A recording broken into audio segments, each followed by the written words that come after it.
So when you see this document, if someone were to put this document in front of you, what do you see? Well, first off, I am the mother of the child who is named on this document. Who is the case number of the document refers to my child in the interest of him. So this individual was appointed as the CASA, the court-appointed special advocate for my son. I have a doctorate in clinical psychology, so I've worked in psychology, and my immediate issue upon seeing this document was that it indicates that upon presentation of this order, any agency, hospital, school, organization, division or department of the state, doctor, nurse, or any healthcare provider, treatment facility, psychologist, psychiatrist, police department, or mental health clinic shall permit the CASA who presents this order to inspect and copy any records or reports relating to the child and or the child's parents, including protected health information, without consent. That is extremely problematic. This is not a subpoena. This is a letter appointing an individual to the position of CASA for the child named, who is my child. It's extremely disturbing, having worked in the field of psychology for a while, that this document is presented to individuals and it is put in front of them as if it were a subpoena when it is in fact not. And if I, working as a therapist or a counselor for an individual or a mental, any mental health professional working with an individual, were presented with this document, there's no way I would ever release documentation based on this document alone. And what is horribly disturbing is that a judge, someone who should be determining whether or not there is an ethical or legal obligation for protected client information to be disclosed, a judge, someone who should be sitting determining whether it is appropriate or not to release this information, has actually signed it, indicating that upon presentation of this document, someone should release information.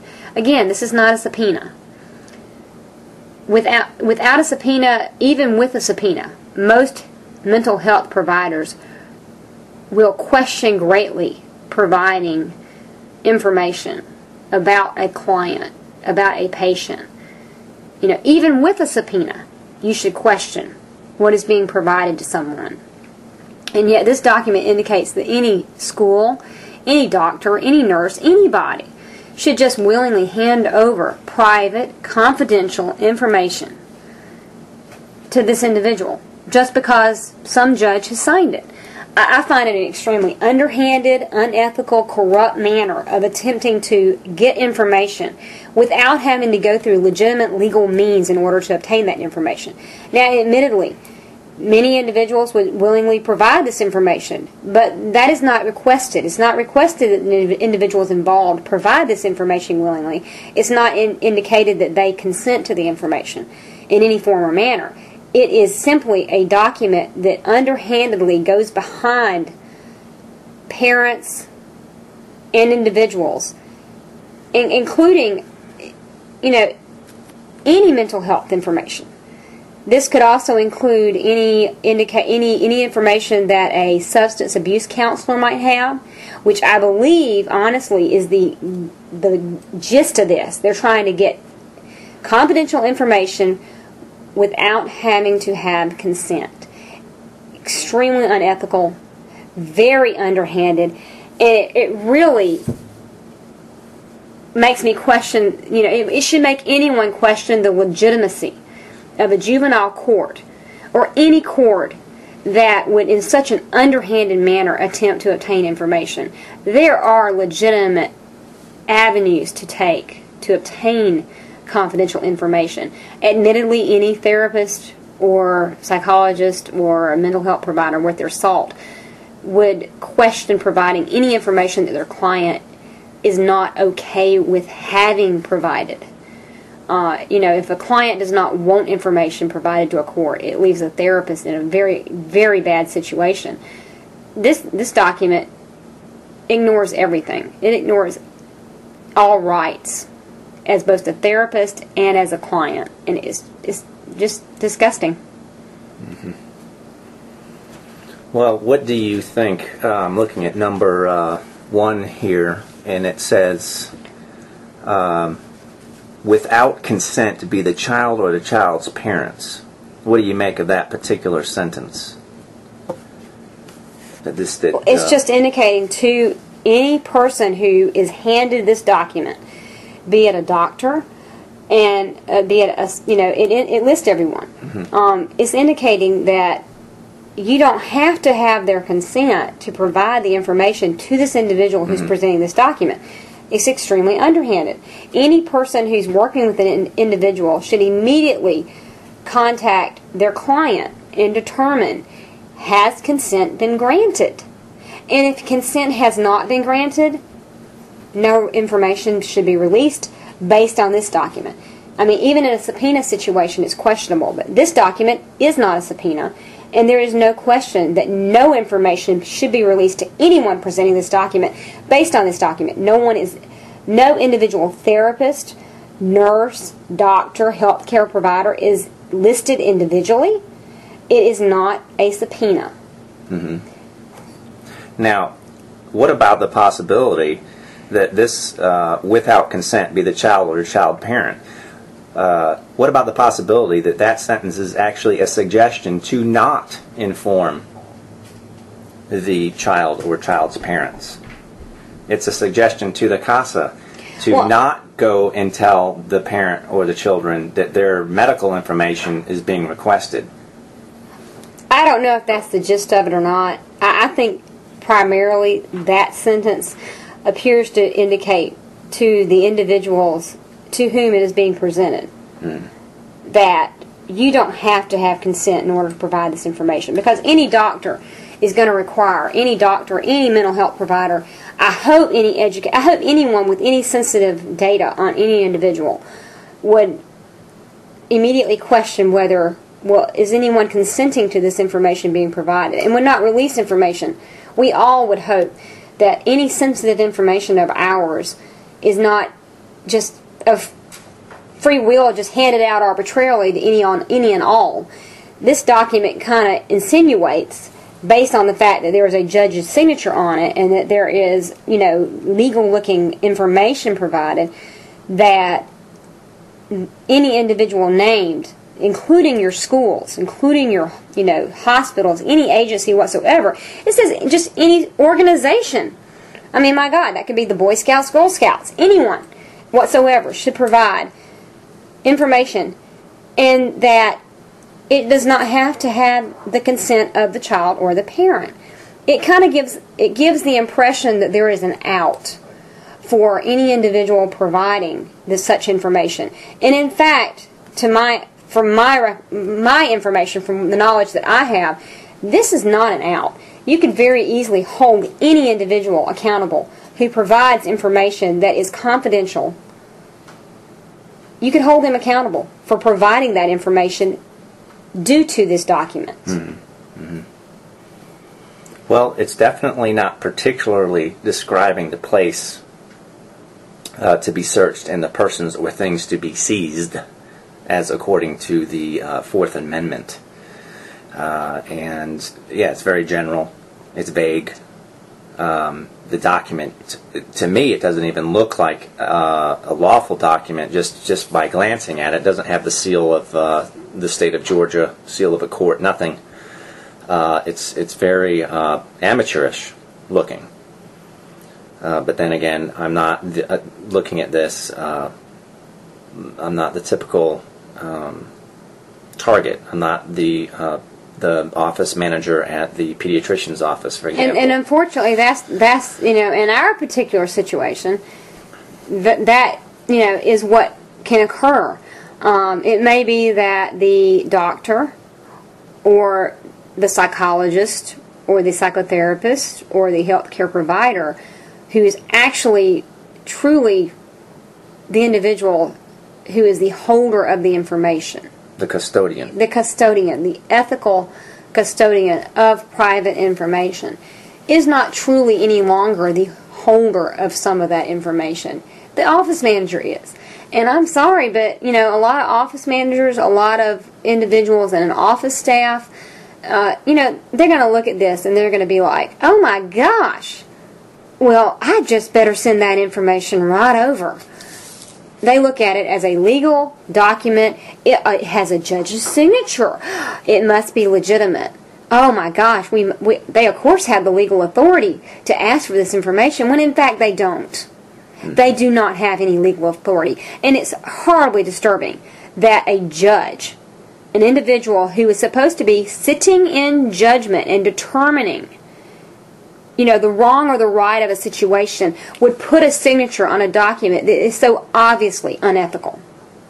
Extremely disturbing. And just for the benefit of our listeners, this particular judge goes by the name of Lisa C. Rambo, and she is the Juvenile Court judge of the Southwestern Circuit. And I have to say that any person, again, I think I stated this earlier, and I'll restate it. The legitimacy of the entire court, the legitimacy of the judge, all of it is called into question. You bring a document such as this into any situation, it's horrible. This is absolutely a backdoor, underhanded attempt to garner information that they cannot legally obtain. And to have someone who supposedly represents, our judiciary branch utilize such a form is horrible. Absolutely astounding.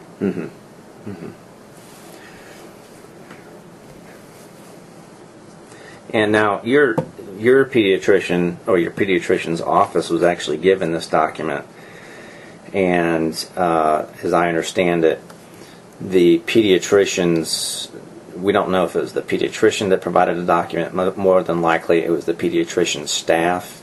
Correct. And they actually faxed medical records of your son to the CASA representative. And what's interesting about that is that what number is it exactly that talks about how they're able to, it says, the CASA who presents this order to inspect and copy any records or reports relating to the child and or the child's parents. So there's not even it's not provided that records, medical records in this case, are to be faxed or are authorized to be faxed. So this particular document only authorizes an inspection and or copying of any records relating to your child. And the interesting part being is that medical staff went beyond that and faxed those records, making it very easy for the CASAs to get a hold of this information, this private information. Correct.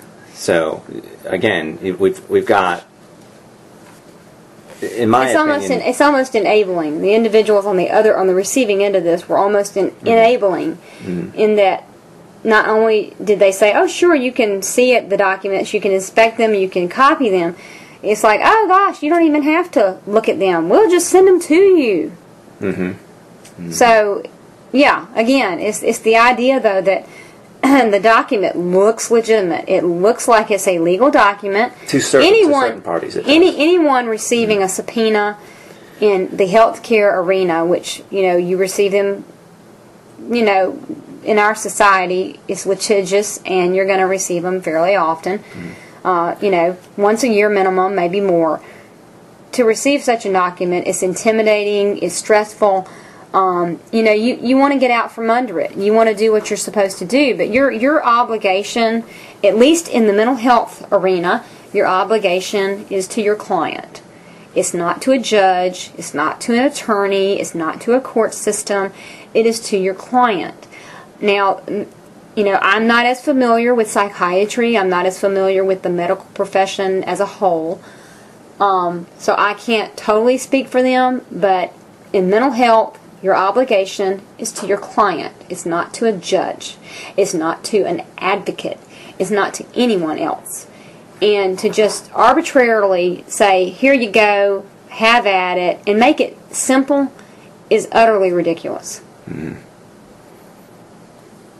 Now, in your opinion, the CASA's name in this particular document is Estella Lusane, and you had several engagements with Estella.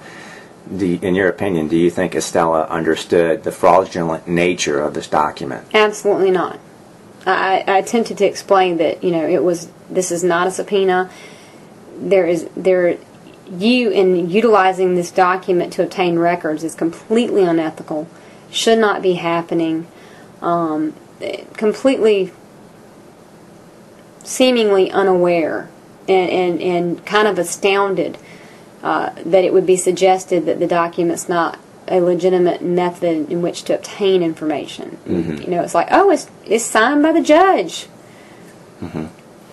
And now, Estella, did she provide you some information that she was getting some education? Apparently, she's in the process. What education? I believe she indicated she was actually she was working on a degree in clinical psychology. Mm-hmm. So it was further astounding that anyone receiving a degree in clinical psychology or attempting to obtain a degree in clinical psychology would not be aware of the ethical and moral ramifications of releasing client information arbitrarily.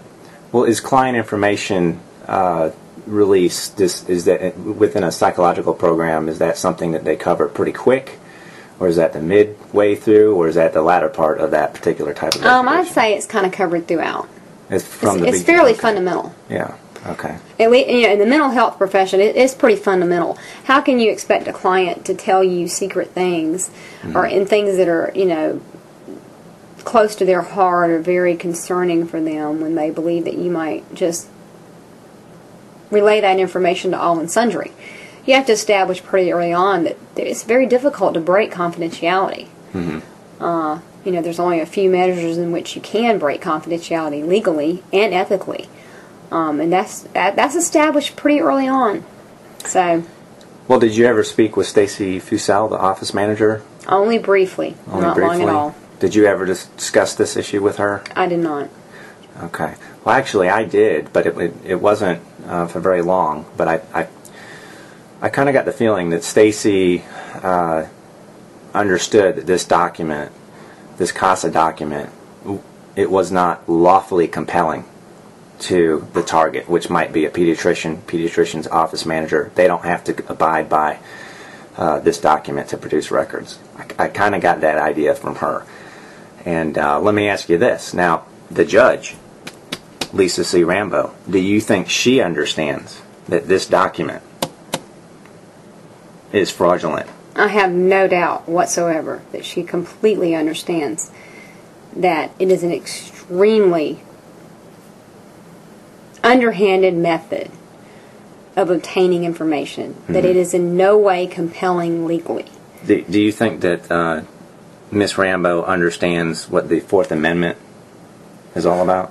I would think she would, based on her behavior. That is questionable. I would believe that she totally understands the Fourth Amendment, and she really does not care mm-hmm. whether she runs over it left and right. Do you also understand that Lisa Rambo is also an attorney graduating from Mercer Law School? I do. I have that information. So it would be kind of strange if Mercer Law School failed to mention the Fourth Amendment. Correct. Well, exactly. Correct. Which is why I say I find it very hard to believe, even though she acts as if it does not exist, I find it hard to believe that she's not aware of its existence. Mm-hmm. Mm-hmm. And, okay. Well, we just we wanted to let the world know, at least that part that might be interested in this, that the so-called appointment of court-appointed special advocate is it appears to be an appointment of a human being to do certain things. However, that particular appointment is also being bandied about to extract private, privileged medical information regarding whoever it is that's named on the document. In this case, it's in the interest of a certain child. And it is underhanded, I have to agree, the way it's put forth. And it works because people within the medical industry at the lower rungs, for certain, are very, very uneducated about people's rights, Fourth Amendment rights, etc. They don't get it. But as we go up the food chain, so to speak, all the way to the judge, who in this case is an attorney, they darn well know what they're doing. And so we want other people to understand that when they, especially people within the medical community, when they receive a CASA document involving a juvenile, that they really have to scrutinize that document to understand whether or not it's compelling record disclosure or not. And we're going to tell you right now, it is not. It is not a subpoena. It doesn't even have the form of a subpoena. And it certainly doesn't have the substance of a subpoena, which is all about the Fourth Amendment.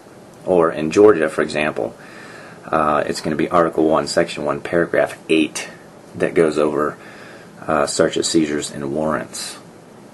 So there's multiple laws that are being run around here by Lisa C. Rambo, so that she doesn't have to work very hard to get this medical information. In fact, she couldn't get this medical information for 3 reasons. The number one reason is probable cause. There is no probable cause in this case to disclose medical records. There's no exigent circumstances in this case to compel medical records, and there certainly was never any consent to disclose medical records to a CASA. Is that my understanding? Did you ever consent? No, I did not. To disclose your son's medical records to CASA? No. No, you did not. So this is a way to intimidate people. This CASA document is a way to intimidate medical staff to divulge medical records, thereby making that medical staff personnel liable for doing so. So there's a lot of fraud going on in the juvenile court system. The entire court is a fraud, in fact, but that's going to be for another discussion. So is there anything else you wanted to add? Kind of talk more about this? Well, just that, there's an ethical and legal obligation to protect client information. Whether you're any mental health care provider has that obligation. And, I don't know if there are other documents such as this. This is obviously a case that is personal for me. My son was involved. It's the only document that I'm aware of that does this. Unfortunately, at this point, I'm afraid that there are other documents such as this within the judicial system that appear to be legitimate and are not. So I think it behooves anyone, doctors, nurses, schools, any agency, any organization, anybody who has a modicum of morality and ethics to question any document put in front of you. And is it truly what it appears to be? Because this one's not. Mm-hmm. Okay.